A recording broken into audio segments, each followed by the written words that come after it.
Hello everyone, and welcome back to another logic update video for the Link to the Past Randomizer. This time we're going to be covering the updates for version 31 of the randomizer, and with that, my name is Sakura Tsubasa, and let's get into the video. Of course, with every new logic update comes a variety of new sprites. There is now 235 available sprites to select to replace Link's appearance.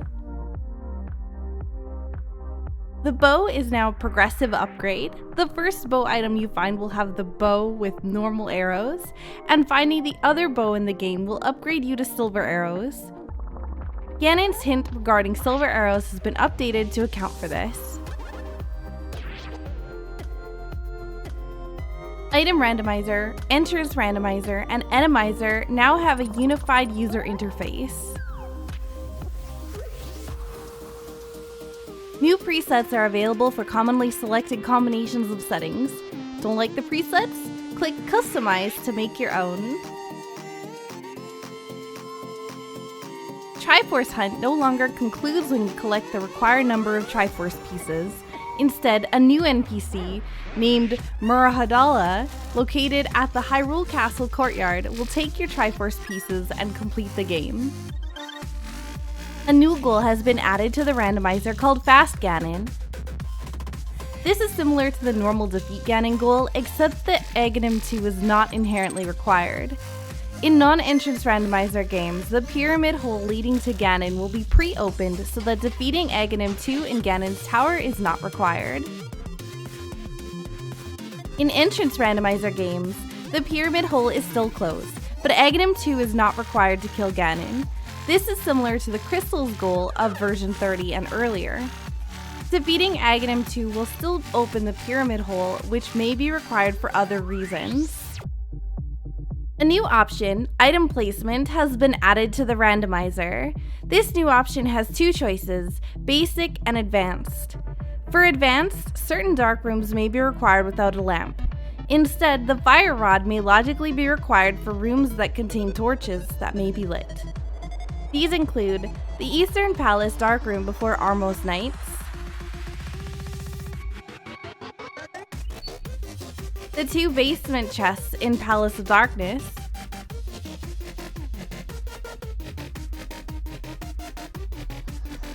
and the escape sewers. I have provided a link in the description below for a guide on dark rooms if you wish to learn the locations of the torches in these rooms. Skullwood's Pinball Room will no longer have a guaranteed small key in Advanced. Turtle Rock Laser Bridge Chest may require damage boosting or laser skips to reach, and Silverless Ganon can be logically required. This is relevant with not guaranteed accessibility. Basic prevents excessively difficult execution.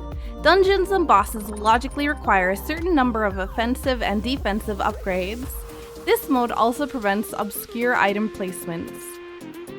Please note, Inverted World State is considered an advanced setting. As such, Basic will not affect heart placement when combined with Inverted.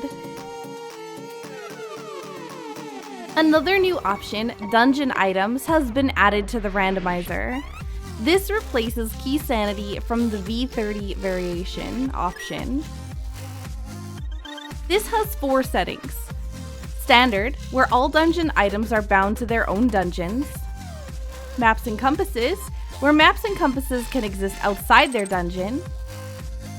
Maps, Compasses, Small Keys, where maps, compasses, and small keys can exist outside their dungeons. And Key Sanity, where all dungeon items can exist outside their dungeons. A new option, Accessibility, has been added to the randomizer. The option, 100% Locations, guarantees every item location can be accessed. This will affect key placements to ensure no small keys locking themselves out, etc.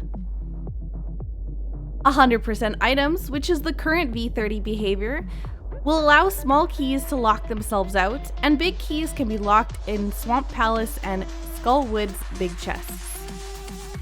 Not guaranteed is where only the items required to complete the win conditions are guaranteed to be collectible. However, all items are still placed. For example, flippers could be in Swamp Palace.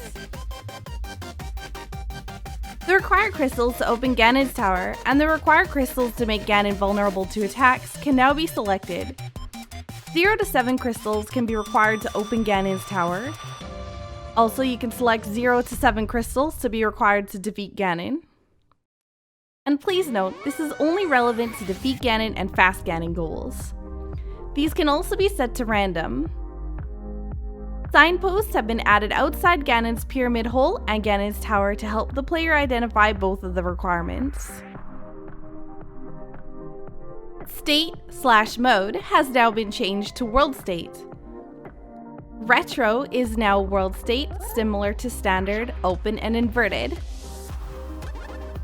Standard and inverted retro, therefore, are no longer available. The inverted and standard states are now supported with entrance shuffle.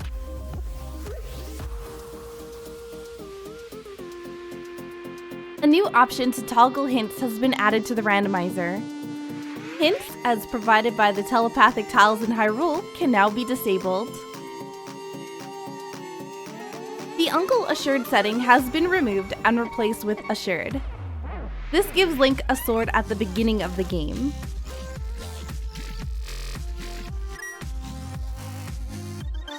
A vanilla sword option has been added. This puts swords at Link's uncle, the Master Sword pedestal, the blacksmith, and the Pyramid Fairy. The difficulty option has been split into the two options, item pool and item functionality.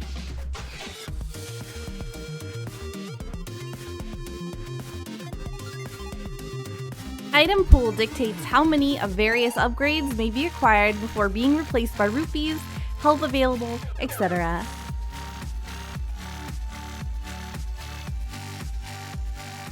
Item functionality dictates how items behave, for example, changing how hookshot and boomerang stuns work. The Overworld Glitches games may now require knowledge of Water Walk, Mirror Wrap, and Bunny Surf glitches. Major Glitches games may now require knowledge of the Overworld 1 frame clip, in addition to Overworld Glitches. Logic options have been added to the customizer. Specific glitches or tricks that are not normally required by the No Glitches logic can be chosen and be accounted for in the item placement. In Customizer, Link can be configured to start the game with certain pendants or crystals already acquired. Palette Shuffle has now been moved to a post-generation option and does not require Randomizer to be used. This is now a personal setting for each player. The MSU1 support has been extended in V31. There can now be new music tracks for individual dungeons and bosses, and for Dark Lost Woods. New music can be added for the Light World music track after pulling the Master Sword pedestal, as well as the Dark World music track after collecting all 7 crystals. You can also change the Ganon's Tower music track after collecting the Ganon's Tower Big Key. If the MSU1 music pack does not have these new tracks, it will fall back to the existing tracks that were available in V30 and earlier. If an MSU1 track, or pack in general, isn't present, it will now fall back to standard in-game music. The option to disable music still exists, but it's no longer required to be selected in order to use MSU1 music. Easy and insane difficulties are no longer available. Hot Shuffle has been temporarily removed from the randomizer. One-hit knockout, timed one-hit knockout, and timed race variations have been removed from regular options. Please note, you can still add these modes in Customizer. A few bug fixes have been implemented this version. The fairies are now faster. The bunny palette has been fixed when mapping. There's been a fix added for losing glove colors. A fix for Link's palette affecting NPCs have been added. The music logic has been fixed in inverted mode. And the vanilla bug that caused the wall masters to soft lock Link in the wall if the room is too long has been fixed. Prize packs have their vanilla contents and are randomly assigned to enemy groups, instead of the contents of each pack being completely random. I'd like to thank everyone so much for watching. If you enjoyed the video, feel free to hit that like button and subscribe, and see you in the randomizer.